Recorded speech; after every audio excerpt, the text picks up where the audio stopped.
بسم اللہ الرحمن الرحیم۔ شروع اللہ کے پاک نام سے جو بڑا مہربان نہایت رحم کرنے والا ہے۔ معزز سامعین، السلام علیکم۔ ہمارا آج کا موضوع گفتگو ہے آخرت میں اللہ کی معرفت ہی کام آئے گی۔ معزز سامعین، اگر آپ کو ہماری اسلامک ویڈیوز پسند آ رہی ہیں تو ہمارے چینل کو سبسکرائب کریں اور بیل آئیکن کو پریس کریں تاکہ ہماری آنے والی ویڈیوز آپ تک پہنچتی رہیں۔ سلطان محمود غزنوی کے زمانے میں چوروں کا کچھ زور ہو گیا تھا اور بادشاہ اس کی وجہ سے پریشان ہوا اور چوروں کو پکڑنے کے لیے ایک عجیب تدبیر نکالی کہ شاہی لباس اتار کر چوروں کا سا پھٹا پرانا لباس پہن لیا اور شہر میں گشت کرنے لگا۔ ایک جگہ پر دیکھا کہ بہت سے چور اکٹھے بیٹھے ہوئے آپس میں باتیں کر رہے ہیں۔ بادشاہ بھی ان میں بیٹھ گیا۔ چوروں نے پوچھا کہ تم کون ہو؟ بادشاہ نے کہا میں بھی تم جیسا ہوں۔ چوروں نے سمجھا یہ بھی کوئی چور ہے۔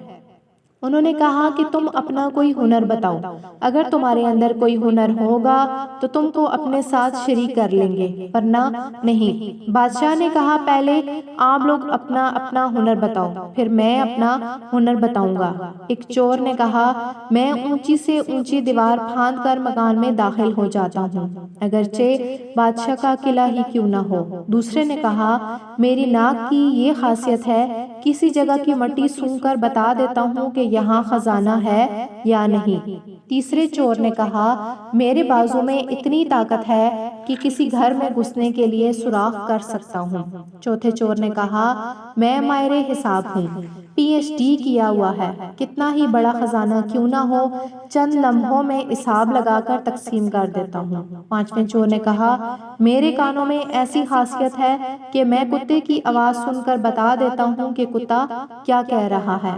چھٹے چور نے کہا میری آنکھ میں یہ خاصیت ہے، جس چیز کو رات کو میں دیکھ لیتا ہوں دن میں اس کو پہچان لیتا ہوں۔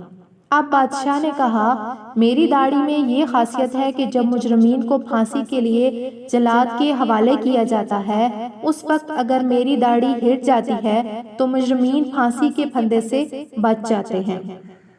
چونکہ وہ بادشاہ تھا اس نے خاص لطیف انداز سے اپنا ہنر اور کمال بیان کیا۔ سارے چور یہ بات سن کر خوش ہو گئے اور کہنے لگے کہ جب ہم کسی مصیبت میں پھنس جائیں گے تو آپ ہی کے ذریعے ہم کو خلاصی مل سکتی ہے۔ پھر سب نے مشورہ کیا اور طے کیا کہ آج بادشاہ کے ہاں چوری کی جائے، اس لیے کہ آج مصیبت سے چھڑانے کے لیے داڑھی والا بھی موجود ہے۔ لہٰذا سب کے سب بادشاہ کے محل کی طرف چل پڑے۔ راستے میں کتا بھونکا تو کتے کی آواز پہچاننے والے نے کہا کتا کہہ رہا ہے کہ بادشاہ تمہارے ساتھ ہے، لیکن چور پھر بھی چوری کے ارادے سے باز نہ آئے اور بادشاہ کے ہاں چوری کر ڈالی اور خزانہ لوٹ لیا اور جنگل کی طرف آئے اور وہاں بیٹھ کر ماہر حساب نے حساب لگا کر چند منٹوں میں سب کو تقسیم کر دیا۔ بادشاہ نے کہا سب لوگ اپنا اپنا پتہ لکھوا دو تاکہ آئندہ چوری کرنا ہو تو ہم سب لوگ آسانی سے جمع ہو سکے۔ سب کا پتہ نوٹ کر لیا گیا اور سب نے اپنا اپنا راستہ لیا۔ اگلے دن بادشاہ نے عدالت لگوائی اور پولیس کو حکم دیا کہ سب کو پکڑ لاؤ۔ بادشاہ نے سب کو پھانسی کا حکم دے دیا اور کہا اس مقدمے میں کسی گواہ کی ضرورت نہیں کیونکہ سلطان خود وہاں موجود تھا۔ جب 6 کے 6 چوروں کو پھانسی کے تختے پر کھڑا کر دیا گیا تو وہ چور جو آنکھوں کی خاصیت والا تھا اس نے بادشاہ کو پہچان لیا کہ یہ وہی شخص ہے جو رات کو ہمارے ساتھ تھا۔ وہ تختہ دار سے چلایا کہ حضور کچھ دیر کے لیے امان دی جائے اور آپ سے تنہائی کا موقع دیا جائے۔ بادشاہ نے کہا ٹھیک ہے، تھوڑی دیر کے لیے پھانسی کو موقوف کر دو اور اس کو میرے پاس بھیج دو۔ اس نے حاضر ہو کر عرض کیا کہ ہر ایک نے اپنا اپنا ہنر بتایا تھا، وہ ہنر جس پر ہم سب کو ناز تھا۔ انہوں نے ہماری بدبختی کو اور بڑھایا کہ آج ہم تختہ دار پر ہیں۔ اے بادشاہ، میں نے آپ کو پہچان لیا۔ آپ نے وعدہ فرمایا تھا جب مجرموں کو تختہ دار پر چڑھایا جاتا ہے اگر اس وقت میری داڑھی ہل جاتی ہے تو مجرمین پھانسی سے نجات پا جاتے ہیں، لہٰذا آپ اپنا ہنر ظاہر فرمائیں تاکہ ہماری جان کی خلاصی ہو پائے۔ سلطان محمود نے کہا تمہارے ہنروں نے تمہیں مبتلائی قہر کر دیا، لیکن یہ شخص جو سلطان کا عارف ہے اس کی طفیل میں تم سب کو رہا کیا جاتا ہے۔ معزز سامعین، دنیا میں ہر شخص اپنے ہنر پر ناز کر رہا ہے۔